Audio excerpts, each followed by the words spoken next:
عن صہیب رضی اللہ تعالی عنہ عن النبی صلی اللہ علیہ وسلم فی قول اللہ عز وجل للذین احسنوا الحسنى وزیادہ وقال اذا دخل اہل الجنة الجنة نادى مناد ان لكم عند الله موعدا يريد ان ينجزكموه قالوا الم تبيض وجوهنا وتنجنا من النار وتدخلنا الجنة قال فيكشف الحجاب قال فوالله ما أعطاهم الله شيئا أحب إليهم من النظر إليه رواه الترمذی۔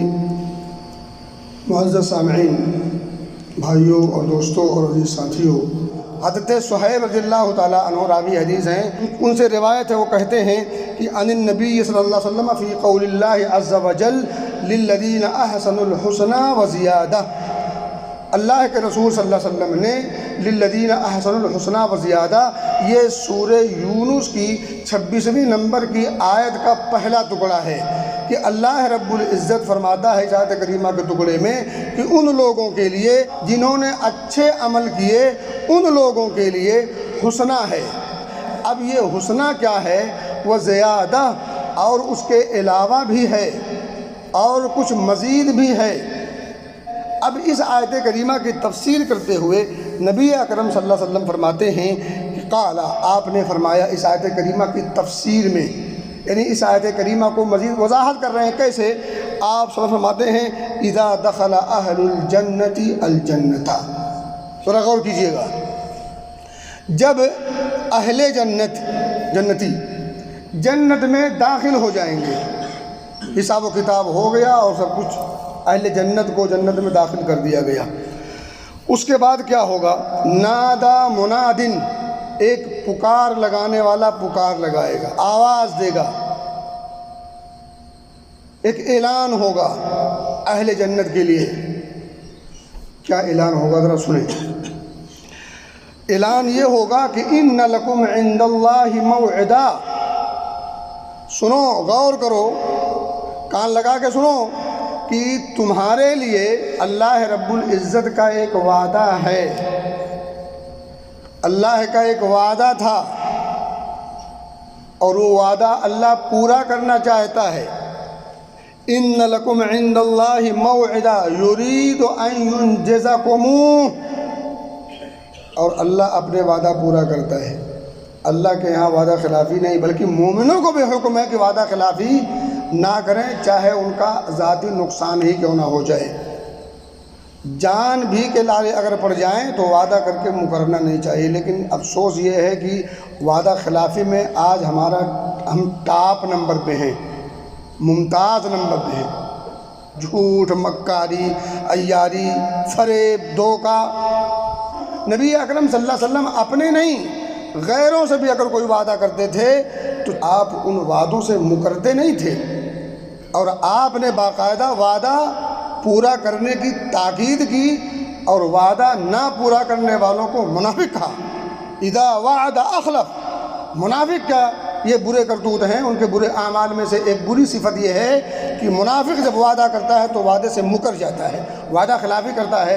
اللہ رب العزت نے وعدہ کیا ہے کہ وہ تمہیں ایک چیز عطا کرے گا، ایک وعدہ ہے، وعدہ آگے بیان ہو رہا ہے۔ وعدہ کیا ہے اور پورا کیسے کرنا ہے؟ ابھی یہ گفتگو تمہیدی ہو رہی ہے۔ تمہیدی گفتگو میں یہ پکار لگانے والا پکار لگاتا ہے کہ اللہ نے تم سے ایک وعدہ کر رکھا تھا اور اب وعدے کا وقت آ چکا ہے، اسے وہ پورا کرنا چاہتا ہے۔ تو اہل جنت کہیں گے کہ اللہ رب العزت نے ہمیں ابھی جو کچھ دیا ہے کیا کچھ کم دیا ہے؟ اب ہمیں کس چیز کی ضرورت ہے؟ اب اہل جنت کیا کہیں گے؟ 3 جملہ فرمائیں گے اہل جنت، اللہ ہم سب کو انہیں میں سے بنائے۔ میرے بھائی، قالو، اہل جنت بیک زبان ہو کر کے کہیں گے الم تبیض وجوہنا، کیا ہمارے چہروں کو منور نہیں کر دیا گیا؟ آگے جملہ ہے وتدخلنا الجنہ، کیا ہمیں جنت میں داخل نہیں کر دیا گیا؟ جنت میں داخلے کا موقع مل جائے، اس سے بڑی نعمت اور کیا ہو سکتی ہے؟ وتنجنا من النار، کیا ہمیں جہنم سے بچا نہیں لیا گیا؟ یہ 3 جملہ کہیں گے۔ پہلا جملہ کیا ہے؟ کیا ہمیں ہمارے چہروں کو تر و تازہ کرنے کے مواقع فراہم نہیں کر دیے گئے؟ کیا ہمیں جنت میں داخل نہیں کر دیا گیا اور جہنم سے بچا نہیں دیا گیا؟ اب ہمیں اور کیا چاہیے؟ اتنی سرخروئی والی، عزت والی، امن والی، سکون والی، شانتی والی زندگی مل گئی، جہنم سے بچاؤ کا پروانہ، جنت میں داخلہ کا ٹکٹ نہیں بلکہ جنت میں داخل ہونے کے مواقع مل گئے، اب ہمیں اور کیا چاہیے؟ لیکن ابھی جو وعدہ ہے وہ زیادہ، احسن الحسنى و زیادہ، حسنہ سے مراد جنت ہے اور وہ زیادہ سے مراد آگے حدیث الفاظ میں سمجھ میں آئے گا۔ نبی اکرم فرماتے صلی اللہ علیہ وسلم جب اہل جنت یہ فرمائیں گے کہ ہمارے چہرے منور ہو گئے، جہنم سے بچا دیا گیا، جنت میں داخلہ یقینی ہو گیا، داخل ہو چکے ہیں، اب ہمیں اور کیا چاہیے؟ مزید کس چیز کی ضرورت ہے؟ قال، نبی اکرم فرماتے ہیں فیکشف الحجاب۔ وہ جو پچھلی حدیث آپ نے سنی تھی پچھلے خطبہ جمعہ میں کہ اللہ رب العزت کے درمیان نور کا پردہ ہے، اب اللہ رب العزت جب جنت میں اہل جنت داخل ہو جائیں گے تو اب سب سے عظیم نعمت کے طور پر اہل جنت کو جو چیز عطا کرے گا وہ کیا ہوگا؟ پردہ ہٹا دے گا۔ فیکشف الحجاب، پردہ ہٹ گیا۔ جب پردہ ہٹے گا اللہ رب العزت کا، اب دیکھیں جنت والی جو آنکھیں ہوں گی اور یہاں کی آنکھوں کو ٹیلی نہ کیجیے گا، ہر دنیا کا الگ سسٹم ہوتا ہے۔ جب تک آپ اس دھرتی پر چل رہے ہیں تب، اور مرنے کے بعد قبر، یہ جو برزخی زندگی ہے اس کے حالات اور وہ زندگی الگ ہے۔ برزخ کی زندگی کا اپنا الگ اثر ہے اور دنیا کی زندگی کا الگ اثر ہے۔ یہاں کے اعمال اب وہاں اعمال نہیں کرنے ہیں، یہاں عمل کرنا ہے، عمل کرنے کے لیے یہاں بھیجا گیا ہے، اور عمل کا وہاں جھلکیاں پیش ہوں گی قبر میں، برزخی زندگی میں، اور جو اخروی زندگی ہے اس کا اپنا ایک الگ عالم ہے۔ تو ان تینوں زندگیوں کو کبھی کبھی لوگ گڈمڈ کر دیتے ہیں، آپس میں ملا دیتے ہیں، فرق ہے، ہوتا ہے فرق۔ یہاں تو مکمل زندگی ہی الگ ہو گئی ہے، یہ دنیاوی زندگی ہے وہ برزخی، اور وہ برزخی ہے پھر وہ اخروی۔ ان دونوں تینوں زندگیوں کو لوگ ملا دیتے ہیں صرف الو سیدھا کرنے کے لیے۔ ایک مسئلہ پہلے بنا لیں گے، گھڑ لیں گے، پیدا کر لیں گے، اس کے بعد دلیل ڈھونڈیں گے تو ظاہر سی بات ہے گھٹنے ماریں گے اور سر پھوٹے گا، یہی سب ہوتا ہے۔ یہ یاد رکھیں کہ تینوں زندگیاں مختلف ہیں، کبھی کبھی لوگ گڑبڑ کرتے ہیں دین کے نام پہ، مجبوری ہے بیچاروں کی۔ بہرحال میں کیا کہہ رہا تھا، اب جب اللہ رب العزت حجاب اٹھا دے گا، وجوہ یومئذ ناظرہ الی ربہا ناظرہ، اس دن کچھ چہرے تر و تازہ ہوں گے، بارونق ہوں گے، منور ہوں گے، مسرور ہوں گے، اور یہ جو سرور ہوگا وہ کس سبب سے ہوگا؟ الی ربہا ناظرہ، کیونکہ وہ اپنے رب کو دیکھ رہے ہوں گے، اپنے رب کو دیکھنے کی وجہ سے ان کے چہرے کھل اٹھیں گے۔ کہتے فیکشف الحجاب، جب حجاب پردہ اٹھ جائے گا،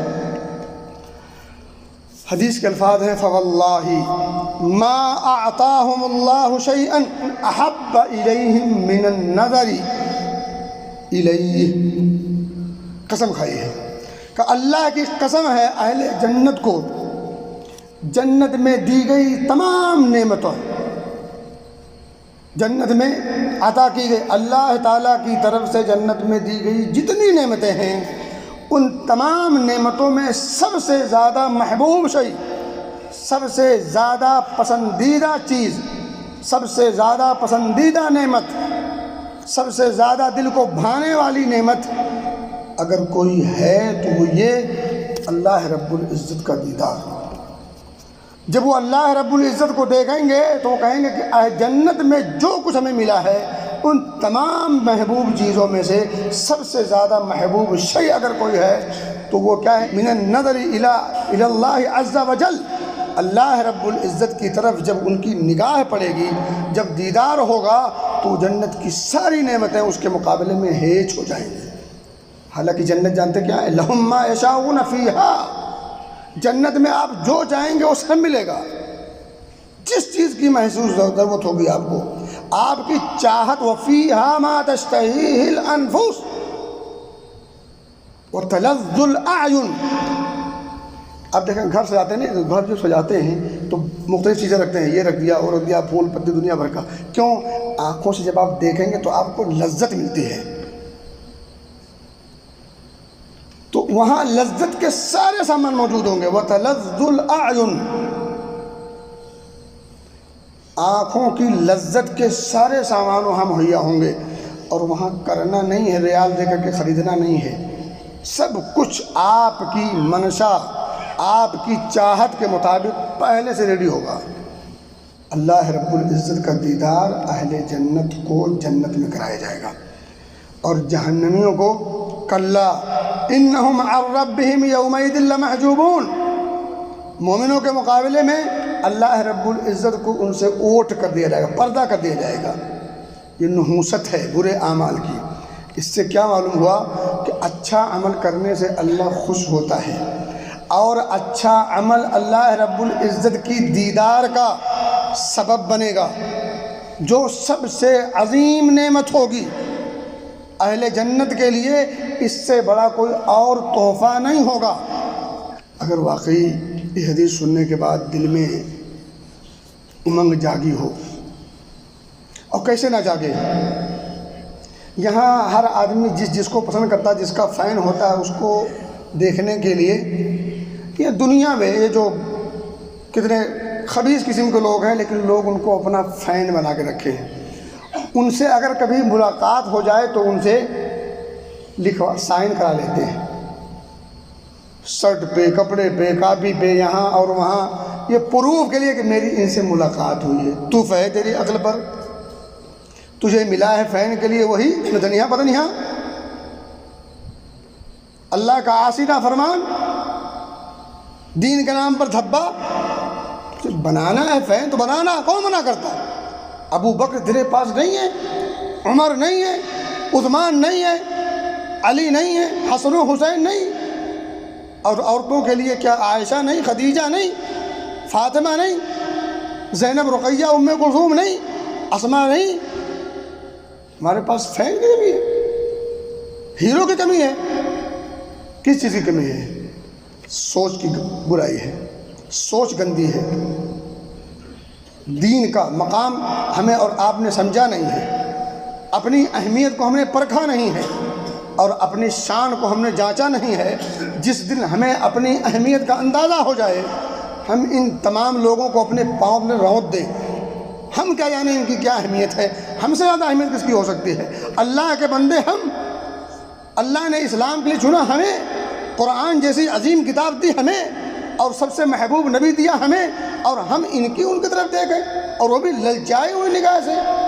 شرم کی بات ہے، شرم کی بات ہے. تو بہرحال دوستو، کہنے کی بات یہ ہے کہ واقعی اگر اللہ رب العزت کی دیدار کا شوق پیدا ہوا ہے تو کیا کرنا کیا چاہیے؟ ہر وہ عمل کر گزرے، ہر اس عمل کے لیے اپنے آپ کو تیار کر لیں جس عمل سے اس کی رضا حاصل ہوتی ہے، اور ہر اس عمل سے اپنے آپ کو روک لیں جو اس کی ناراضگی کا سبب ہے. اور بس اگر یہ کام کر لیں، للذین احسنوا الحسنى وزیادہ. زیادہ یعنی رب العالمین کا دیدار، حسنہ یعنی جنت. جنت اور جنت میں پہنچنے کے بعد اللہ رب العزت کا دیدار، ان نعمتوں سے اگر محظوظ ہونا ہے تو اللہ والی کیے بغیر یہ ممکن نہیں. اس دنیا میں اللہ والے کر لیں، اس دنیا میں اپنے والی آپ بنا لیں. یہاں آپ کا چاہا نہیں چلے گا، لیکن وہاں آپ کا چاہا چلے گا. کب؟ جب یہاں اللہ کی چاہی والی زندگی گزار لیں. اللہ کی چاہی والی زندگی یہاں گزار لیں، 60 سال، 70 سال، 80 سال، 80 ہوتے ہوتے جب پتہ نہیں کیا ہوتا ہے. 60-70 سالہ زندگی کو صرف اللہ رب العزت کی چاہت کے مطابق اگر گزار لیں تو وہ زندگی خالدین فیہا ابدا. ہمیشگی والی زندگی میں اپنی چاہت کے حساب سے وہاں سب کچھ ہوگا. 60 سال اور ہمیشگی کے مقابلے میں کیا مدت ہے؟ کچھ نہیں. ان چھوٹی سی زندگی میں جو انگلیوں پہ گنی جا سکتی ہے، اور گنتے ہی رہتے ہیں ہم لوگ. 20 سال کا ہو گیا بابو. ابھی اس گنی جانے والی زندگی کو اللہ والے کاموں میں لگانے کی ہمیں اگر تاب نہیں، اتنا ہم اپنے آپ کو مجبور نہیں کر سکتے، تو پھر اس زندگی میں جو ہمیشگی والی ہے، اس زندگی میں آپ اگر چاہیں کہ وہاں بھی اپنے منمانی کریں، وہاں بھی من چاہا سب کچھ ہو، یہاں بھی من چاہا ہو، تو یہ بھول ہے، اور یہ بہت بڑی بھول ہے۔ اس سے بڑی نادانی اور کچھ نہیں ہوگی۔ خلاصہ کلام یہ ہے کہ ہمیں اللہ رب العزت کے دیدار کے اعمال، دیدار جس سے ہو سکے وہ اعلی اعمال کرنے کی کوشش میں ابھی سے لگ جانا چاہیے، تاکہ ہمیں جنت میں جانے کے مواقع بھی میسر ہوں، اور وہاں سب سے محبوب نعمت اللہ رب العزت کا دیدار بھی میسر ہو سکے۔ اللہ ہم سب کو حسن عمل کی توفیق دے۔